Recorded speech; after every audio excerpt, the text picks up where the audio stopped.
before we get into this video, please make sure to like and subscribe. Thank you very much. Coach Randy, 6 matches we have lost. How do you feel as a coach? Well, I'm disappointed in results, but I don't gauge where we are right now based on completely on those results, because I think they're a little bit misleading. You know, if you look back at those matches, we've played the best team in the world 2 times. We've played 2 matches against the U.S. and played very well in the second match against them.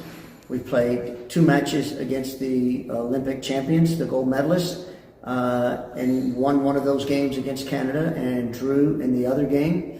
Then we flew to Japan, which is another top 5 team in the world, before coming here to Mexico. So there are so many teams around the world that would lose to those teams. So I think we have to put it in perspective to the level of competition that we've been playing, and playing teams that are together all the time. Obviously, Japan, the U.S., Canada, those players are together on a regular basis. So my job is to make sure our players understand that and not get down and dejected about those performances.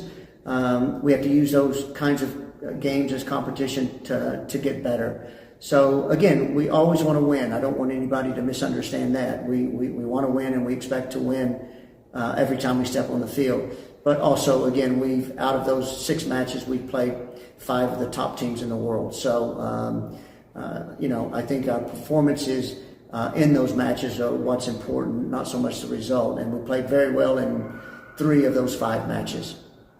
A lot of our fans complain that you are not maximizing the potentials of our players. You are playing them, in alien wings. What's the explanation for this? Well, I think people have to understand one thing.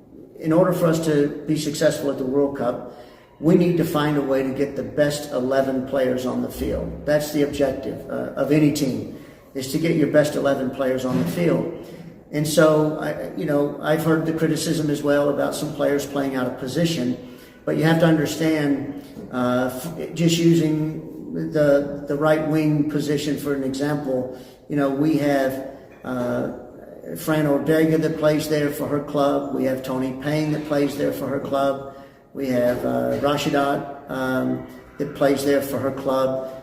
Michelle Elozi plays there for her club. So if we don't try to look at other positions for those players, then only one of those players are going to play, and the rest are either going to sit out or they're not even going to make our squad, because we're certainly not going to pick 7 right wingers for our World Cup squad. And so that can be said in the other positions too. We have 5 good central defenders right now.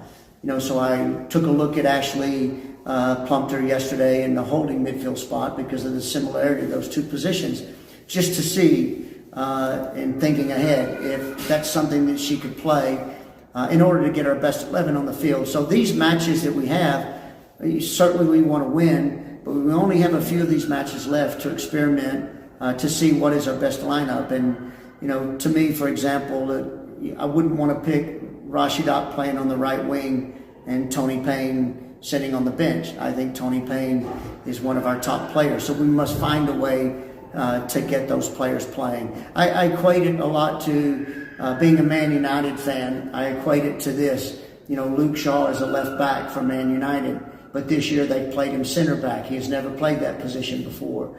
They just brought the Dutch player in. It's a number 9 up front, and now recently they dropped him into the attacking midfield. Bruno Fernandes plays in the attacking midfield, but at times they play him out on the right wing. So good players must have the ability to play in multiple positions, and to enhance our players' opportunity to make the World Cup squad, then some of these players are probably going to have to play in another position because the player ahead of them may be better. So that's the logic behind it. Do you think it's working when we're winning matches? Well, I think some of it's working. I think I go back to the matches that we played. It's very difficult when you're playing the U.S. twice and Canada twice and Japan. So I think if you're only looking at results, people are going to say it's not working.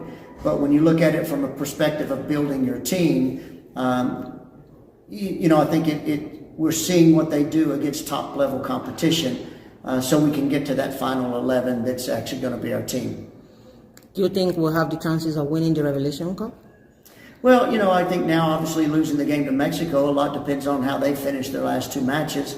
But I think our focus right now is getting the final two results and performing, continuing to better our performance. So I don't think there's a need to put the pressure on the players to actually win the tournament. I think the pressure on the players are, let's be better against Colombia than we were against Mexico, and I certainly believe we will.